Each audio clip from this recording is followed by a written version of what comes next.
Inquiring minds want to know, what's your favorite non-work, hobby, or special talent? All right, now I told y'all, this is bound to be my most controversial episode ever, as I show you how to make a tomato sandwich the right way. Now, first of all, you need to know, you saw the first part of this little video, you need to grow your own tomatoes. And frankly, if you don't live in the South, you might have to go get you a pot or something, order you some burpee better boys over the interwebs. I don't know.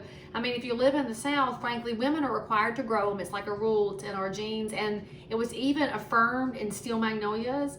That scene was like documentary, it wasn't drama. But if you don't grow your own tomatoes, I reckon somebody at your church does. And so just put your hand up, because by the end of the tomato season, people will sneak up onto your back porch and leave them there with the zucchini and squash that just won't stop giving. And so anyway, we're gonna make this perfect tomato sandwich. And I'm just gonna tell you right now, don't at me and tell me what makes mine wrong and what makes yours better, because I'm just gonna tell you I'm right on this one. So the first ingredient you need is your Better Boy tomatoes. And these are not giant slicers, because that's not the size that my plants give this year, but look how perfectly round they are.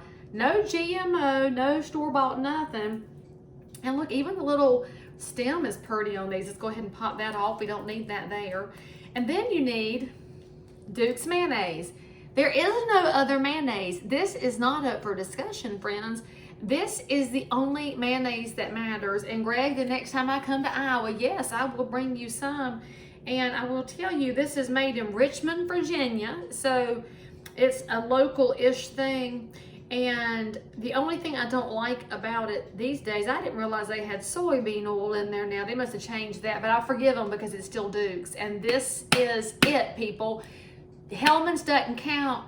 If you're eating Miracle Whip, you weren't raised right. So get on to your Duke's. If you don't live in the Southeast, you make a friend. And get on a plane and come visit. You're not going to die from it. And then for bread. Now listen, I normally buy like wheat bread, and my children like honey wheat. Sometimes we eat that Ezekiel stuff and Dave's because it looks and smells healthy. And I'm not 100% convinced that it's anything more than expensive, but that's all right. But for a tomato sandwich, you have to have Merita Old Fashioned white bread. And I mean like white bread. I don't dig the Wonder Bread. It's got the wrong shape. It's got to have this shape. It's got to have that little curve at the top, and it's got to be nice and mushy. So you need a fresh loaf of bread. Actually, I'm gonna go like a couple slices in and leave this here for somebody else in the family, because I want to be as mushy as possible.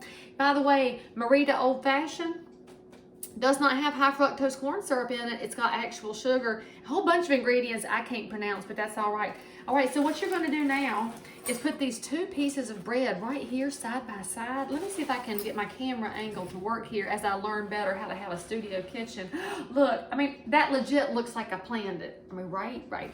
So let's leave the bread where y'all can look at it, and I'm gonna move my Dukes over here, because, I mean, I probably should like have a holster for it because it's that amazing.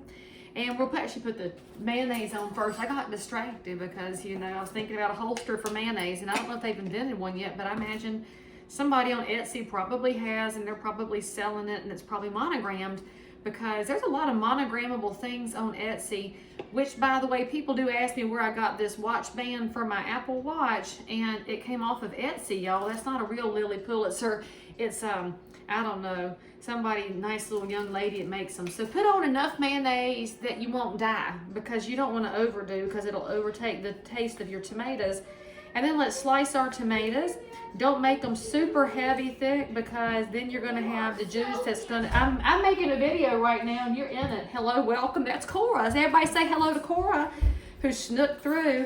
And so I will tell you, some people make a big old fat beefsteak slice with their tomatoes. I like mine about yay thick. See, look, because I want it to be juicy, but I don't want it to fall through the bread. And if you use that super thick slice, you're gonna have a mess on your hands. And so because I have some small slicers here, I actually want to make 2 sandwiches, because I know y'all gonna judge me for this, but I will eat 4 tomato sandwiches at a slot, because this is summertime. And now, you see we have this beautiful look. I mean, that's like artwork, ain't it? And now we get some salt. See, there's nothing healthy about a tomato sandwich. It just happens to be the vegetarian option. And I like enough where I can look at it, because I have low blood pressure. I have low blood, and because you have low blood, you're supposed to eat salt. And then we're gonna put some pepper on it. And this is where I diverge from how I grew up, because at my grandmother's house, it was just her old pepper shaker with some really, really, really fine stuff. I do like fresh grounds. That makes me probably a little bit bougie, but we'll just go ahead and do that here. And I want enough to where I can look at it. I use double the amount of pepper that I use salt. And look, y'all, that right there is the thickness I like. This is a perfect tomato sandwich. It's gonna mush. There comes the tomato. That's summertime. Hot house and store-bought tomatoes, they don't count. Get you some Better Boys, some Dukes, and some Merita. Subscribe, and I'll see y'all next time.